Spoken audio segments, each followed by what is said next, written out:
হরে কৃষ্ণ নাম দিল প্রিয় বলরাম, রাখাল রাজা নাম রাখে ভক্ত শ্রীরাম।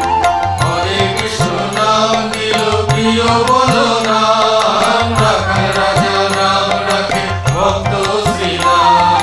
হরে কৃষ্ণ নাম দিল প্রিয় বলরাম, রাখাল রাজা নাম রাখে ভক্ত শ্রীরাম। যশোদা জাননী বলে জাদু বাছাধন, যশোদা জাননী বলে জাদু বাছাধন, অষ্টতর শত নাম পেল নারায়ণ। অষ্টতর শত নাম পেল